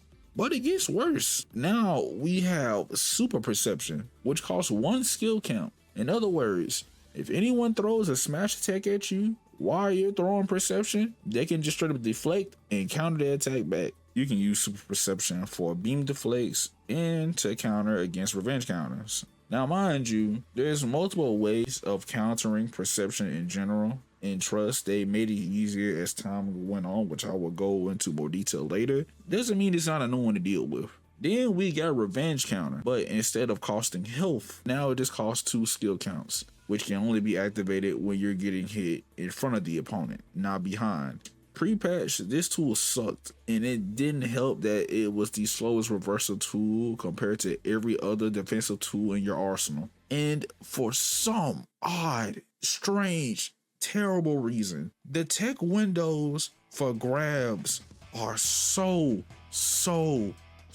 easy. It's almost the equivalent of taking candy from a baby. Y'all thought grabs in Grand Blue Fantasy versus Rising was easy enough? Oh no. Ladies and gentlemen, let me tell you what Sparking Zero does.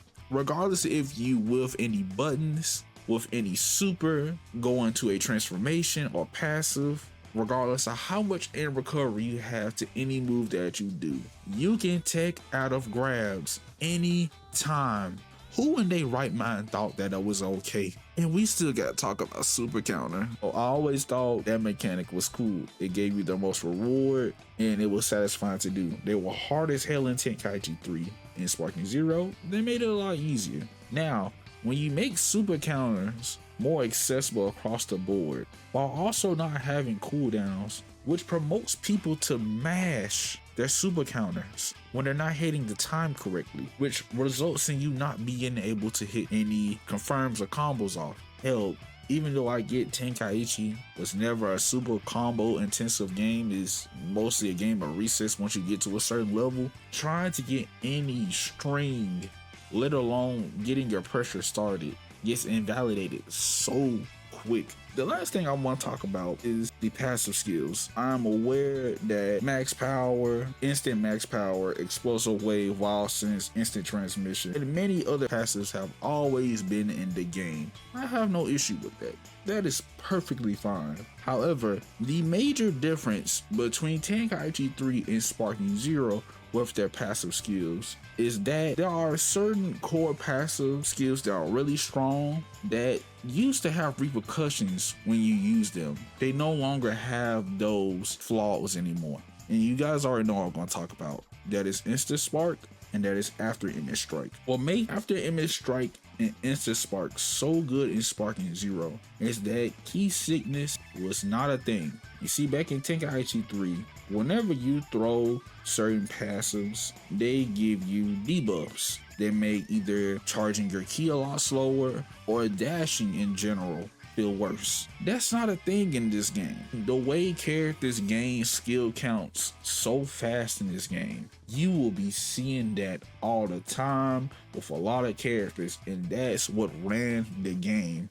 The more and more I played the vanilla version of the game, I was just like, this really isn't Tenkaichi. Like, the way the game played, it just seems like everything was just going backwards. The movement was nerfed compared to previous games. You couldn't really move in the step-in barrier like how you were able to previously. Instant Spark and characters who could just key blast you non-stop were basically carrying the game, especially Super Saiyan 2 Kefla. With the way her ultimate was, there was really no way out of the situations. People just spamming perception non-stop, even though there's ways to deal with it, it was still annoying to deal with, especially if they're playing UI Goku or Whis. Revenge counter essentially being a useless mechanic at the time. The game had unresponsive controls if you were playing on classic controls, to where you weren't able to transform. In DP battle, you weren't able to switch out, you weren't able to use your supers, and even had problem with standard controls as well, which that even shouldn't happen for any game to even begin with. Then you had the things with the Giants, to where they did so much damage in DP battle when you switched into the character, and also when they go into Instant Spark, they had the shoulder charges, as I like to call it, to where they could just keep doing the shoulder charge over and over again. When you have the enemy back turn, and if your character has a key blast loop and they didn't have explosive wave, there was absolutely no counterplay to it. C counter in this game compared to BT3 on release, it was just awful. It was just so boring, because after like the first few times you did it, you honestly just got the muscle memory down and anybody can do it.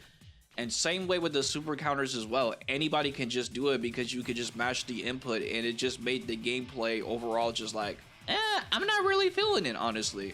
Overall on release, the game just had so many problems that it was kind of just like, it really didn't even feel like a proper Tenkaichi game for me. And after a while, it got to the point I really had to make a 40-minute video criticizing the game and talk about the issues that I personally had with the game. That's how deep and serious this shit got. And on a surface level, yes, it does emulate the feeling of being a Dragon Ball character, which is good. That's what they said they wanted to do, and they did just that. But in terms of design and how the game functions, it was terrible. With all those issues and problems, we eventually got our first patch in late October. The first patch for Sparking Zero, it honestly wasn't really anything too crazy. I just call it patch light, to be honest. They mostly just fixed up Yajirobe to where instead of him having Setsu being at 5 skill counts, he has it at 6, and he lost a little bit of health. But the main problem of the game was, in general, it's just that you gained skill count way too fast, that Yajirobe was still able to do the Sensu Bean even where he's at now. Now he's just a little bit more better to deal with, but a good Yajirobe player can still do the same thing he was doing before the first patch, honestly. Also, they fixed the unresponsiveness of controls, because for the classic control type, they were having issues to where they couldn't transform, they couldn't switch into characters, they couldn't do supers, and even standard controls were having issues as well.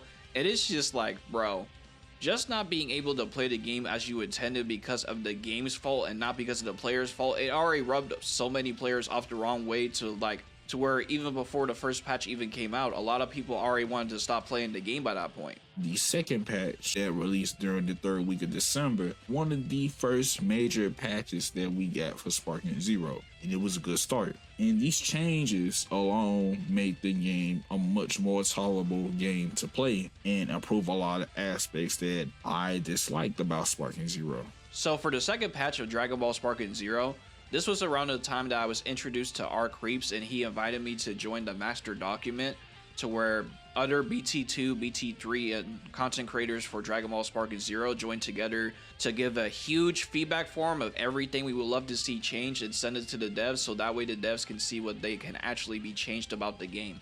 And I remember when the document was first put out by us, and we honestly got a lot of great feedback, and even though some people didn't agree with everything we said, a lot of people agree with what majority of what we said about the game. And funny enough, the second patch honestly fixed a lot of problems that we talked about in that document. The giant shoulder charge, you can basically block it now, so it's no longer really an issue. The lock-on now doesn't take forever to find an enemy to where when they instant transmission, or if you get hit with an ultimate, it's no longer really an issue. The Z counter change now sped up the Z counter, so now it's not as boring to play and actually look at. It is actually a lot more fun to be in them now, honestly. Characters who got buffs, now their skill count got decreased by 1, so most of the buffs that characters got now cost 2 skill counts now. Now when people insta-spark and they try to Ki Blast spam you, now you can actually move while deflecting Ki Blast, so now that's not really an issue anymore. Also, while you're in sparking, the combo scaling that you used to have previously before the second patch, it used to be ridiculous, so now it actually scales now, so it does less damage now. Android 19 to 20, who basically took over DP battles around this time because they had dragon dashes to where they didn't lose ki. Now they actually lose ki now, and I know the whole community rejoiced about that one, man. They also changed the speed of supers and ultimates, so characters who used to have unreactable ones like Super Saiyan Gotenks Galactic Donuts and Z Broly's ultimate, those were changed, so now it's actually a lot more reactable now, and you can actually vanish them easier now, which lessens. And when you got your opponent back turn previous patch, you were able to just Ki Blast loop them over and over again. They also changed that to where you couldn't really do that anymore. And there was more things that were in that patch, but this patch was honestly a huge step in the right direction, and it honestly goes to show that the devs were actually listening and trying to make the game better for everyone in the community, whether you were a casual or a competitive player. And it was honestly just a really great feeling to be able to see all this stuff, man. And we get another patch 1 month later, and this was easily one of the best patches that they made in the game. Now, the current patch that we have for Dragon Ball Sparking Zero is easily to be the best patch we've ever gotten for this game. And it's honestly going to be the main reason that I play the game a lot more now than what I used to.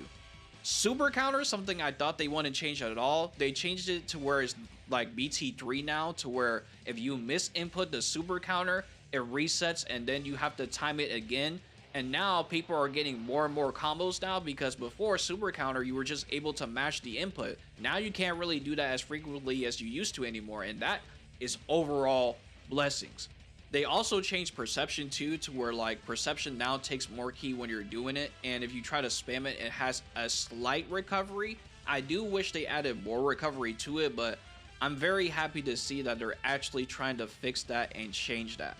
Super Saiyan 4 Goku is the best character he's ever been, especially with this patch, because he also got something in the second patch to where like he got a buff to like he has like more damage or something, if I remember correctly. But in this patch they basically gave him the buffs, and on top of that now he's a full power charge character, which is actually bonkers. That junk is crazy.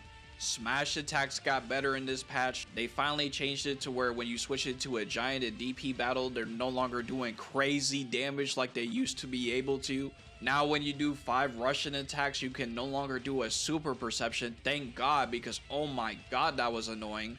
Also, while doing 5 rush attacks now, you can no longer do a wow sense if they do a step in, which honestly, that was just so corny that you were even able to do that in the first place, honestly. Also, a Grand Slash. They finally made it to where if you try to go for a second Grand Slash, your character just flies away. The grand slash reset is still there, but now it's a lot more strict than what it used to be, and I am very happy for this. And those are the main ones that I can think of at the moment. But it's really going to show that the developers are actually listening to what everyone is saying, just like how they did with the last patch they did. And this is why it is very important to give games criticism. If the community did not speak up about the issues about this, and if I wasn't introduced to that document with Creeps and the others, and we didn't point out the flaws with this game, none of this would actually happen. The biggest thing that we're really missing to make Sparking Zero a real Tenkaichi game gameplay wise is we need more movement options, because the movement is just heavily nerfed in this game, and I just want to be able to be smooth. That's the main reason I really got into the games, honestly. I also would really love to see perception changed again. I want perception to be to where you have to commit to doing it. Overall, as the game stands right now, whether you played Dragon Ball Sparking Zero before or whether you're new to it, this is honestly the best time to get into the game, especially with the new DLC that recently released. This game is really in a very good place right now, and if they keep updating the game as they are, we are in for a beautiful time. And I agree with Jay. This game, as it stands right now, it's nowhere near perfect, and we still got ways to go. As it stands right now, I do prefer playing this version of the game as of right now. There's still a lot of issues, such as like the combo tracking issues, and up until now, what I just discovered as I was working on this video, revenge counters gotten buffed so hard to the point where if you throw a super on hits, you can get punished for it. Never in my life of playing fighting games I gotten punished for landing a super on hits. That's crazy work. Next, I want to go over the community of Sparking Zero and the competitive scene. As for the competitive scene, it's non-existent. It does not exist at all. If you look up any type of tournament for Sparking Zero, it's either gonna go to France or TNS, or maybe Q1 or Ultimate Burst tournament. And all those tournaments happen during the early period of the game. And we talking about this year going forward, it is non-existent. A lot of people dropped the game or really just gave up on the community, which, I mean, to be fair, is valid. This community is really toxic. To me, it's really unfortunate to see, because seeing how Tenkaichi 2 and Tenkaichi 3 built such a cool, competitive, and welcoming community if you play casually or competitively, but when you go to Sparking Zero, it's not the same. It's absolute chaos. I think it's weird because, you know, for a game being this big, there should be a lot done with it. Regardless if it's a party game or not, you know, it's cool to host these things, you know, and just build a community up, but it's non-existent. It doesn't last for too long. Most of the bigger creators who were originally talking about the game and had plans to set up big events are no longer there because of the community itself. And I will be completely honest, I think that's very sad and unfortunate to see. No arena fighter or fighting game should have to go through something like this. And for those who are trying to bring this community in a positive light and try to make things work for the game, I absolutely salute you and just hope for the best. I honestly feel the biggest downfall for this game honestly was the Dragon Ball Sparking Zero community, besides of how the fact the game actually was, honestly. Because, you know, it's a Dragon Ball game. There are going to be people who defend this game till the end of time, saying there was absolutely nothing wrong with it. Or people like me who are actually giving criticism to the game. They say that I was just complaining and such when I actually really wasn't. But to them, they just want to like lace the game to the fullest, which there's nothing wrong with liking the game. But to say the game's had no problems is absolutely insane. And honestly, this community is honestly so split, whether you're someone who likes to play the game casually or if you're someone who likes to play the game competitively. Like, no one actually wants to have a discussion about anything to actually understand from their side. And then you can even go on Twitter and look at Dragon Ball Sparking Zero right now and the threats that they got. There was even a time to where there was a thing on Twitter to where someone said, like, how do y'all actually feel about the game? And like the responses from the quote tweets from that are honestly very divisive. And then there was another one that was a rematch thread to where, like, why exactly won't you rematch in Dragon Ball Sparking Zero? And me, the only reason I'm not going to rematch someone is if they have shit connection, which most of the player base are playing on Wi-Fi, so they're going to have bad connection, right? But the responses that I saw from that too, it was just like, this community is just wild, bruh.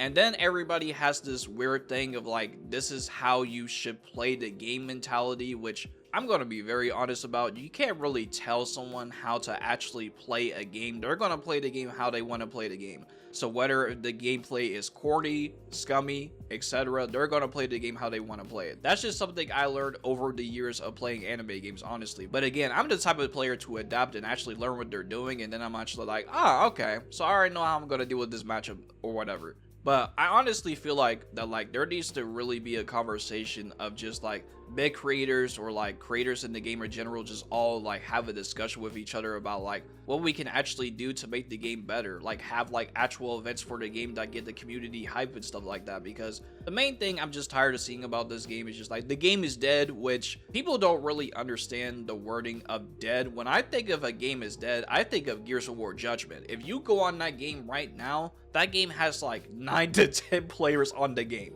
That is what I consider a dead game, to where like if no one's actually playing it, because you could have games from 20 years ago still thriving just because the community very loves that game.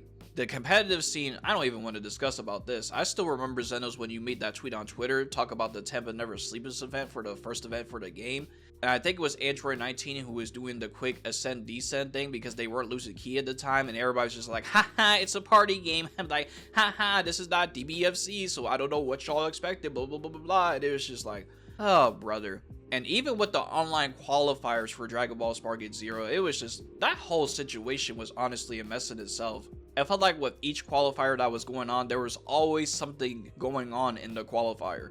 And that's why I really respect Globku and Qon for actually trying to like make like the competitive scene actually have something for the game, because they were trying their best. But just overall, especially with the battle hour being canceled after what happened in LA, I honestly think at this point that the competitive scene for this game, for anime wise, is really not going to be there. Especially with Bleach Rebirth of Souls coming out in March, I think that's where a lot of people are going to draw their next attention to, honestly.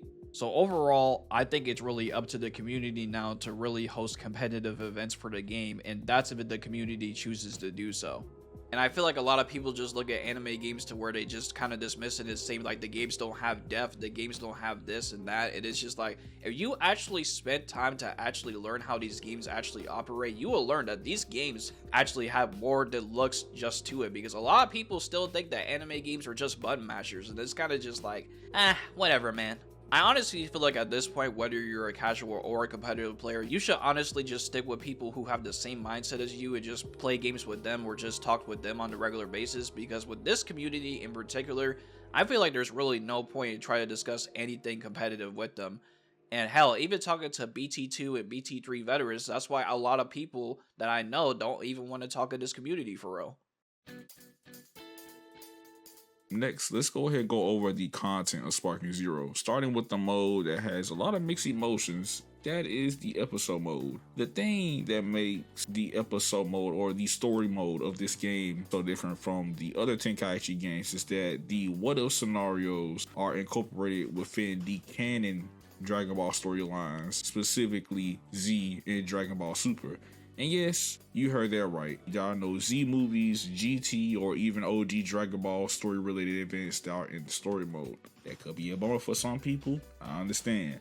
The biggest difference with Sparking Zero is that they split the story into different character perspectives this time around. You can play with Goku, Vegeta, Gohan, Piccolo, Future Trunks, Frieza, Goku Black, and Jiren. You essentially have to go through different playthroughs with different characters. And I'm a little bit mixed about this change, mostly because the scenarios in the what if stories vary from quality to quality. Goku, Goku Black, and Future Trunks, to me at least, have the more interesting stories within the what if saga. Now, there are some characters, I will admit, like mainly Piccolo and Vegeta's routes, that I find them a little bit forgettable. Now, how you obtain these what if routes can range from a different amount of things. You mainly have to beat a side objective. It mostly just ranges from you just literally just beating the opponent as fast as possible or do a very specific thing within the story mode. You know, it's cool. It does give you that replay value of wanting to go the different routes that the game offers. Now, one complaint I have seen a lot of people talk about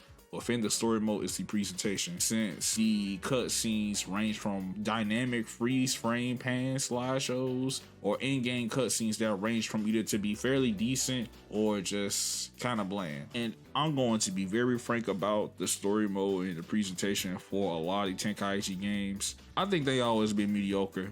Most of the cutscenes in the majority of the games either range from a character having the most blank and lifeless facial expression whenever the most crucial event happens within the cutscene, rather it be just a dialogue box in the bottom, or having the camera zoom in and out in between transitions and then it just goes straight to the fight. I don't know what people necessarily expect, because the Dragon Ball games, or at least from the Tenkaichi standpoint, never really told the story that well to begin with. Really kind of just in there just for the padding and the fights most of the time, and maybe the RPG elements here and there. But when you do get those cutscenes with a bit more love and animation, which isn't really too common, similar to how it is in the other Tenkaichi games, they are okay for the most part. And one thing I will say that this game has above the older Tenkaichi games, at least they show their facial expressions whenever they in some form of pain or action is happening. You never get that in the older games, and I feel like that's something a lot of people just either miss or don't really talk about that much. Next, we got Custom Battle, which is the mode that replaces the Ultimate Battle mode from the Tenkaichi games, where you are able to play custom battles, which range from either user custom battles or the preset custom battles they have in the game. And you can even make your own little what-if scenarios and essentially create your own Dragon Ball fights, which I think was pretty cool. And I never really seen that done in a Dragon Ball game, or really an anime game in general. But I will say and admit this, the process of making these battles is convoluted as hell. And I kind of wish the organization was a little better. It may not be for me, but I definitely find it to be tedious. However, I do enjoy playing a lot of the custom battles, because there are some that are kind of but there are some that are really good and give you a fair challenge, which I do enjoy. Next, we have Legendary Warrior Face Off. Yes, that is the name of the mode. I don't know why they called it. They could have had a way better name, but I digress. This is essentially a limited time mode that released during the January patch, and this mode is pretty much your boss rush or your time attack mode, where you challenge a boss character. And you have, as of right now, 4 different difficulties. And depending on what characters you use for that legendary battle, you get additional bonus points. Now, the higher the difficulty goes, the more damage, health, and defensive properties that the boss will get. Now, there are limited special missions or essentially awards that you can get that come with either Zenny, some Dragon Balls, ability capsules, or even borders for your player card. So there is a reward that you get out of it. Now, tournaments make a return with a more bland UI, but we do have 2 additional new tournaments that they added to the game. We have the Tournament of Destroyers, and then we have the Tournament of Power. The Tournament of Destroyers has a bigger focus on team battles, with the restriction of you not being able to swap characters mid-match. And for the Tournament of Power, you're essentially doing team battles, but you're not able to fly, and you are able to be ringed out, which is a cool addition. And the fun thing about this aspect is that you are able to play online with your homies in the tournaments, and you can adjust the settings to whatever you like. And I'll admit, the aspect is cool. Definitely had a good time with this mode, though I don't really play it as much post-released. Next, let's go over offline and online battles. Now, fun fact, this game wasn't going to have local play on release. Yeah, that is insane for a Tenkaichi game to not have local play. And we literally had to beg for this mode to come back, and they eventually added. However, with the exchange of only having Hyperbolic Time Chamber being the only playable stage due to it not being as busy and as destructive as the other stages in the game. In the later update, they made all the stages playable in the split screen mode. Now, there are some weird omissions that they did in the battle mode. You can still play singles, teams, and DP battles, or even custom battles if you really wanted to, and you can even adjust the rules and conditions in battle, just like you did in previous games. But for some odd reason, there is no announcer. I don't know if anyone noticed that, but like whenever you start a fight, there's no ready, set, start. You don't have time to prepare yourself. It's just boom. You get the intros, you get straight to the fight. There's no ready, set, start. You know, like it was that is such a weird change. I don't know why they did that, but I mean, it's not the end of the world, but I just thought that was odd. And the character select in this game on release was some hot garbage. They did not have a drop down menu for transformations, so the entire character select screen just looked cluttered. Who told them this was a good idea? Why are we falling back? Now, luckily, as the updates went on, they eventually added filters and a view to where you can click on your character and they show the drop down menu. There's even an option now where they show you the character's moveset and what they have in the bottom right of the screen, which I think is a very nice and fine detail. You can even hit the options button and view the character's moveset and see what they have to offer. Great quality of life change. Next, we have online battles. And fun fact, this game doesn't have quick matches. Not at the start of it, at least. They updated later to now we have quick matches, but you had room matches. You had spectate lobbies, which was good because most anime arena fighters don't even bother adding that sometimes, which I would give Sparking a pat on the back for. But there was no quick matches with casual matches. Why? And ranked, oh boy, let me tell you about ranked right quick. Now, I'm cool with rank in my fighting games. I think it's cool. But the netcode in this game is absolute dog water. When I tell you there are only 2 playable stages in this damn game, especially if you play on PC. If you're not choosing the Cell games or Hyperbolic Time Shaper, you are gonna have a bad time, especially someone that either has a really bad connection, either via console or just have a bad PC on Steam. They're both garbage experiences. And it's also delay-based netcode. And there's no crossplay. You know, maybe it's best that we don't have crossplay because this game can barely function when there's 2 people on the screen in a busy ass map. That was the saving grace. But boy, I tell you, there was so many issues with online in this game. People would rage quit and disconnect, and you will not get points for it.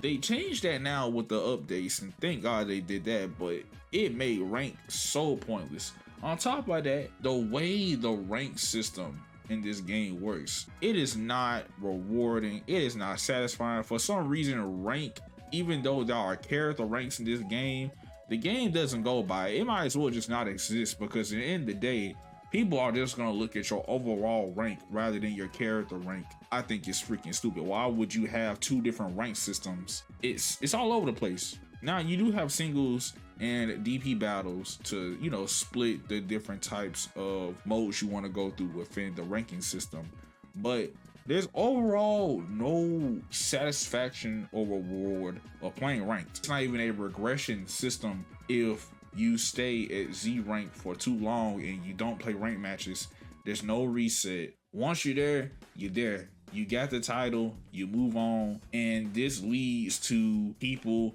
who have the Z rank that play like absolute shit. You got some people who are Z rank, they are really good. You know, you can still fight strong players through chatting with the people that's up in the leaderboard or finding discords or hitting people up who are at that level to play those high level games, but there's really no point in playing ranked, and it's kind of whack.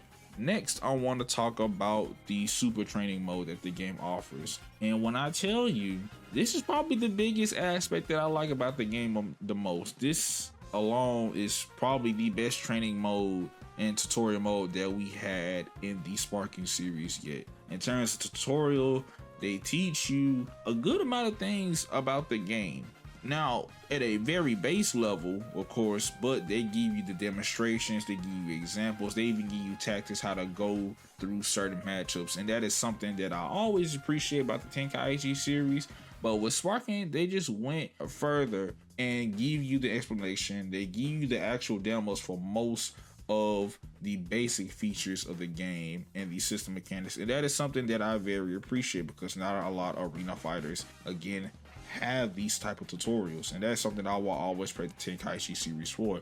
And even with the training mode, they even went further with that. So now you can choose what strategies that you want the CPU to have when you're in the training mode. Now, sadly, there's no record and playback function, which we haven't got that with arena fighters yet. I know It's tragic. I would hope in the future they'll add something like that, but you are able to test if your combos are real or not, and you can practice your defensive mechanics and polish them up. And you know, that's something that I do appreciate, because that is something that you couldn't do in previous Tenkaichi games. Next, I want to go over the progression system of Sparking Zero, which I do really like.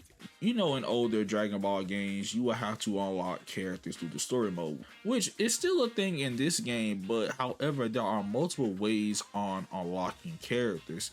You can either buy them through the shop, either through playing online or playing through the custom battles or through story mode. Hell, I unlocked all the characters just by playing the game through online, and that's how I was able to really get all the characters that I wanted for the game, because there is now a player level system, and once you go from level 1 to level 20, you are able to access more items within the shop. It gives the user more access to how they want to play the game. Either for those who just simply want to play the offline content, they can unlock the characters like that. But some people who are just online onlys and just want to hit the lab, and you can still are able to unlock characters through money. It may take a little longer, but it's definitely possible to do. You can also gain unlockables via Zeno's orders or the Wii stamp book, which are fairly easy to get. Like, I'm gonna be honest, you can really get most of these objectives and rewards just by playing the game naturally. And then you have the Wii stamp book, which is a bit more specific on how you get rewards, mostly through via Easter eggs, like going through special dialogues or getting dynamic finishes with certain characters. And of course, it would not be a Dragon Ball game without you being able to summon Shenron. You know, there are 3 ways of summoning Shenron in this game this time around. You can either summon Shenron, Porunga, or Super Shenron. And they all have their different tasks and things to do in order for you to get those Dragon Balls. And they're fairly easy to get. Now, the Super Dragon Balls, they're a little bit on the challenging side, but it's not super difficult at all. And with these wishes, you are able to unlock characters, costumes, Zenny, or even more player XP, or even titles, or even unlockables to where you can bypass certain what if routes in the episode mode. Now, in terms of the customization, you are able to adjust characters' capsule abilities and presets if you want specific builds for your character. And you also have outfits, and you do have accessories, but they are very limiting for the most of the cast of characters, and I feel like that is something they definitely need to work on in the future, because I honestly thought the customization would be a lot better in terms of the accessory options that you can equip on your character. But you know, maybe that's just me. And you are also able to customize your player card, your titles, and your badges. Lastly, I want to look at the gallery mode. You do have the option to view your local and online replays, listen to the music of the game, and even look at the opening and ending cinematics for the game. But for some odd reason, you cannot look at the cutscenes from the episode mode. Maybe there's something they'll add as an update. But they do have the encyclopedia mode, which is the Dragon history mode in the older Tenkaichi games. But this time around, you have voice commentary from both Videl, Chi-Chi, and Bulma. And it's still as enjoyable and charming as it is in the older games. So yeah, as you can see, my opinion for this game is very mixed. On one hand, I think it is a great Dragon Ball game, and it really does simulate the feel of being a Dragon Ball character, along with having really good visuals. However, the core gameplay in the content of the game feels like a massive downgrade compared to Tenkaichi 3. I probably won't be as harsh about it if the advertisements didn't say, hey, this is a sequel to Tenkaichi 3. This feels more like a reboot than a sequel. By the end of the day, they should have pushed that instead of it being a sequel, because I feel like less people will be more upset when the game released in the state that it was in. Now, despite how I may feel, I do want to be optimistic. I think from a year from now, this game is going to be in a much better state. It seems like for once, Spike Chunsoft, as much as I despise their company, are making changes to improve the game. Honestly, this is probably the most responsive I've seen Spike Chunk become over the years of me playing their games in the past. And I hope within a few months to even a year, this game and this community will be at a much better state than what it was prior. So with that said, my name is Zenos, and I would just like to say thank you all for watching this video. It definitely took a while, and this is probably one of the biggest videos that I ever made throughout my entire YouTube career, and I'm very thankful for those who have watched this video along with getting to know the Tenkaichi and Sparking community, both its casual and competitive audience. It was a real joy, and I'm glad I got the chance to cover this series.